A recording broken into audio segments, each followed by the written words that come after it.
अस्सलाम वालेकुम। ये देख रहे हैं आरटीए का ये कार्ड है, ठीक है। ये रिचार्ज कैसे होता है ये चेक करें ज़रा। ये आपके हाथ में दिरहम है, आपने जितना भी रिचार्ज करना है यहाँ से पैसे एंटर करेंगे। ये मेट्रो कार्ड मैं आपको बता रहा हूँ कि मेट्रो कार्ड आपने किस तरह से रिचार्ज करना है। अमाउंट डालने के बाद यहाँ पर अमाउंट फ़िक्स करते हैं, ठीक है।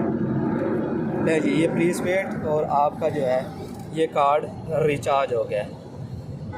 ये देखें यहाँ पर आपको 16.50 दिरहम इसके अंदर अवेलेबल। अगर और डालना है तो फिर दोबारा से यहाँ से कार्ड लगाएंगे, ठीक है। और आपने जितनी अमाउंट रिचार्ज करनी है यहाँ पर इंटर करेंगे, और आप यहाँ से कैश इसके अंदर डालेंगे। ये कैश डाला और आपका कार्ड वहीं लगा हुआ है, और यहाँ से आपने इंटर अमाउंट कर दी, और ये ऑटोमेटिकली जो है ये देखें प्लीज़ वेट, और ये अब अपडेट हो रहा है कार्ड योर अपडेट। लें ये अब टोटल 21 रुपये 21 दिरहम इस कार्ड के अंदर अवेलेबल है। अब ये आप मेट्रो ट्रेन पे भी चला सकते हैं इस कार्ड को, ठीक है। और ये जो है ये जो बसें जा रही हैं इस पे भी आप इसी कार्ड को इस्तेमाल कर सकते हैं।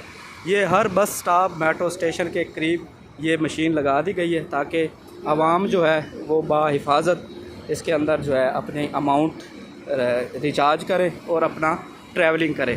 तो यार ये सिस्टम मुझे बहुत पसंद आया दुबई का।